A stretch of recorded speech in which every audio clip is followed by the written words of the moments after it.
नमस्कार, दिल्ली न्यूज में आपका बहुत बहुत स्वागत है। चलिए देखते हैं आज की 15 फटाफट बड़ी खबरों को।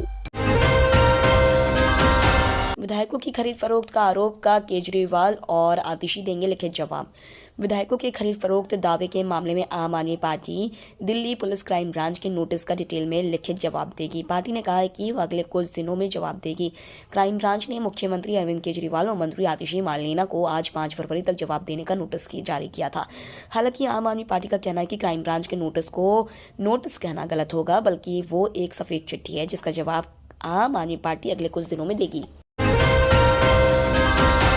सीएम अरविंद केजरीवाल का बड़ा ऐलान, महिलाओं के बाद किन्नर समाज को भी मिला फ्री यात्रा का मौका। मुख्यमंत्री अरविंद केजरीवाल ने दिल्ली की बसों में फ्री यात्रा को लेकर सोमवार को बड़ा ऐलान किया है। अब दिल्ली की बसों में महिलाओं के बाद किन्नर भी फ्री में डीटीसी बसों में फ्री में यात्रा कर सकेंगे। दिल्ली के मुख्यमंत्री अरविंद केजरीवाल ने ट्वीट करके कहा है कि हमारे सामाजिक परिवेश में किन्नर समाज की काफी उपेक्षा की जाती है। ऐसा नहीं होना चाहिए, वे भी इंसान हैं और उन्हें भी बराबर के अधिकार हैं। दिल्ली सरकार ने फैसला किया है कि दिल्ली की बसों में अब किन्नर समाज के लिए भी सफर एकदम फ्री होगा। जल्दी इसे कैबिनेट से पास करके लागू कर दिया जाएगा। एलजी कार्यालय के खिलाफ दिल्ली मेयर शैली ओबरॉय की याचिका पर सुनवाई टाली। दिल्ली के मेयर शैली ओबरॉय की याचिका पर सुनवाई सोमवार को सुप्रीम कोर्ट ने टाल दिया है, जिसमें पैनल गठित होने तक स्थायी समिति के कार्यों को एमसीडी द्वारा करने की अनुमति देने का निर्देश देने की मांग की गई थी। सुनवाई करते हुए पीठ ने उपराज्यपाल कार्यालय के खिलाफ महापौर की याचिका पर सुनवाई 2 सप्ताह के लिए टाल दी। इससे पहले एक अलग याचिका पिछले साल मई में आरक्षित की गई थी। सुनवाई के दौरान मुख्य न्यायाधीश चंद्रचूड़ ने कहा कि फिर हम इसे 2 सप्ताह तक रखेंगे, देखते हैं क्या होता है। आप नेता संजय सिंह को झटका, राज्यसभा सदस्य के तौर पर नहीं ले सके शपथ। दिल्ली आबकारी घोटाले से जुड़े मनी लॉन्ड्रिंग मामले में जेल में बंद आम आदमी पार्टी के नेता संजय सिंह को बड़ा झटका लगा है। राज्यसभा सभापति ने संजय सिंह को सांसद के तौर पर शपथ लेने की अनुमति देने से इनकार कर दिया है। इस संबंध में सभापति ने कहा है कि मामला फिलहाल विशेषाधिकार समिति के पास है। भारत ने दूसरे टेस्ट में इंग्लैंड को हराया। भारत ने इंग्लैंड को दूसरे टेस्ट में 106 रन से हरा दिया है। दूसरी पारी में इंग्लैंड को जीत के लिए 399 रन चाहिए थे, लेकिन पूरी टीम 292 रनों पर ऑल आउट हो गई। भारत की तरफ से दूसरी पारी में अश्विन और बुमराह ने 3-3 विकेट झटके। इसके अलावा मुकेश, कुलदीप और अक्षर को 1-1 विकेट मिले। इस जीत के साथ 5 मैचों की सीरीज 1-1 की बराबरी पर है। दिल्ली में कल से यह रहेगी स्कूलों की टाइमिंग, सरकार ने लिया बड़ा फैसला। दिल्ली सरकार ने स्कूलों की टाइमिंग को लेकर बड़ा फैसला लिया है। जारी आदेश के अनुसार राजधानी दिल्ली के सभी सरकारी और गैर सरकारी स्कूलों में आज से अपने नॉर्मल टाइम पर खुलेंगे। दिल्ली सरकार के शिक्षा निदेशालय की तरफ से जारी एक आदेश में कहा गया है कि मौसम में सुधार को देखते हुए दिल्ली के सभी स्कूल अब अपने सामान्य समय पर खुलेंगे। आपको बता दें कि सर्दी और घने कोहरे के मद्देनजर दिल्ली की अरविंद केजरीवाल सरकार ने स्कूलों का समय सुबह 9 बजे से शाम 5 बजे तक निर्धारित किया था। दिल्ली एनसीआर में बारिश के बाद कोहरे का अलर्ट, फिर लौटेगी ठंड। उत्तर भारत में बारिश के बाद एक बार फिर ठंड बढ़ गई है। पिछले 2 दिन से दिल्ली एनसीआर समेत उत्तर प्रदेश, हरियाणा, राजस्थान के कुछ इलाकों में बारिश हो रही है। इसके अलावा उत्तर पश्चिम भारत के पहाड़ी क्षेत्रों में बर्फबारी और बारिश का दौर अगले 2 दिनों तक जारी रहेगा। मौसम विभाग के मुताबिक अगले 2 दिन दिल्ली में अधिक कोहरा होगा। इस दौरान आंशिक बादल होने के साथ साथ घना कोहरा होगा। इस दौरान न्यूनतम तापमान 4 डिग्री सेल्सियस तक कम हो सकता है। 6 साल पुराने मामले में केजरीवाल को कोर्ट से मिला झटका।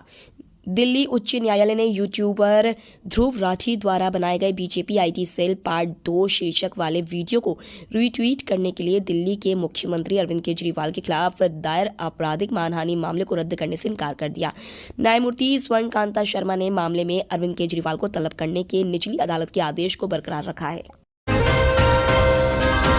अधीर रंजन के आरोपों पर निर्मला सीतारमण को आया गुस्सा।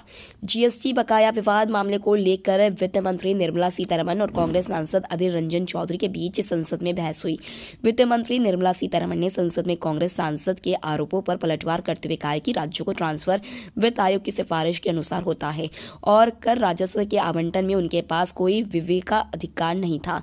उन्होंने इन आरोपों को अपने स्वार्थ के लिए एक समूह द्वारा फैलाई जा रही राजनीतिक रूप से निराधार कहानी बताकर खारिज कर दिया। मनीष सिसोदिया का मंसूबा एक झटके में चकनाचूर, अभी जेल में ही रहेंगे बंद। आम आदमी पार्टी नेता और मुख्यमंत्री अरविंद केजरीवाल के पूर्व कैबिनेट सहयोगी मनीष सिसोदिया को बड़ा झटका लगा है। दिल्ली शराब घोटाले मामले में कोर्ट ने उन्हें फिलहाल राहत नहीं दी है। उनकी न्यायिक हिरासत को 22 फरवरी 2024 तक के लिए बढ़ा दिया गया है। इसके मतलब यह हुआ कि मनीष सिसोदिया फिलहाल जेल में ही बंद रहेंगे।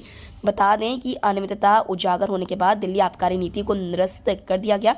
इस मामले में केजरीवाल मंत्रिमंडल के कई नेता जांच के दायरे में हैं। दिल्ली के पेट्रोल पंपों पर कट जाएगा 10,000 का चालान, गाड़ी को लेकर ना बरती है लापरवाही। आने वाले दिनों में दिल्ली के सभी पेट्रोल पंपों पर वैध पीयूसी नहीं होने का चालान विशेष कैमरों के काटेंगे। वर्तमान में परिवहन विभाग ने 25 पेट्रोल पंपों पर विशेष तरह के कैमरे लगाए हैं। यह कैमरे वाहन के नंबर प्लेट को पढ़कर यह पता लगा लेंगे कि वाहन का पीयूसी सर्टिफिकेट वैध है या नहीं। अगर वैध नहीं है तो वाहन मालिक के मोबाइल पर तुरंत संदेश भेजा जाएगा कि पीयूसी प्रमाण पत्र वैध नहीं है, इसे बनवा लें। कमलनाथ ने राम नाम पत्र अयोध्या किया रवाना, बीजेपी ने कसा तंज। पूर्व सीएम और कांग्रेस नेता कमलनाथ ने 4 करोड़ 31 लाख राम नाम लिखे पत्र को अयोध्या भिजवाया है। छिंदवाड़ा में कमलनाथ और नकुलनाथ ने राम नाम पत्र लिखने का अभियान चलाया था। उधर कमलनाथ की राम भक्ति पर बीजेपी ने तंज कसा है। बीजेपी प्रवक्ता मिलन भार्गव ने कहा, कमलनाथ जानते हैं चुनाव में राम विरोधी होने का टैग नहीं झेल पाएंगे, इसलिए चुनावी विरासत बचाने के लिए राम राम कर रहे हैं। सार्वजनिक क्षेत्र को खत्म कर रही सरकार। राहुल गांधी ने रांची में कहा, मोदी और उनकी सरकार धीरे धीरे सार्वजनिक क्षेत्र को खत्म कर रही है। केंद्र सरकार चाहती है कि HEC काम ना करें और आने वाले दिनों में वे HEC का नाम बदलकर अडानी का नेम प्लेट लगा देंगे। वे इसका निजीकरण करना चाहते हैं। मैं जहां भी जाता हूं मुझे PSU के लोग हाथों में पोस्टर लेकर खड़े दिखते हैं, चाहे भेल हो, HAL हो या HEC, सभी को धीरे धीरे अडानी के हवाले किया जा रहा है। बोले पीएम मोदी, इस बार बीजेपी 370 और NDA 400 पार। संसद में प्रधानमंत्री नरेंद्र मोदी राष्ट्रपति के अभिभाषण पर पेश किए गए धन्यवाद प्रस्ताव पर जवाब देते हुए बड़ा ऐलान किया। उन्होंने लोकसभा चुनाव को लेकर कहा, इस बार बीजेपी 370 और NDA 400 सीटें जीतेगी। हम अपने तीसरे टर्म के काफी करीब हैं। तीसरे कार्यकाल में हम भारत को दुनिया की तीसरी सबसे बड़ी अर्थव्यवस्था बनाएंगे। भारत की तरफ किसी ने आंख भी उठाई तो मिलेगा मुंहतोड़ जवाब, कांग्रेस के आरोपों पर बोले राजनाथ। रक्षा मंत्री राजनाथ सिंह ने संसद में कहा कि भारत की तरफ कोई आंख उठाकर देखने की जरूरत करेगा तो देश उसका मुंहतोड़ जवाब देने की हैसियत और ताकत रखता है। उन्होंने कहा, मैं इस सदन को आश्वस्त करना चाहता हूं कि भारत अब कमजोर नहीं रहा है। भारत माकूल जवाब देने की ताकत और हैसियत रखता है। सिंह ने कहा कि अपने देश को इस सदन में अनावश्यक रूप से बदनाम करने की जरूरत नहीं है। तो ये थी आज की बड़ी खबरें। डेली खबरों से अपडेट रहने के लिए चैनल को सब्सक्राइब करना बिल्कुल न भूलें। धन्यवाद।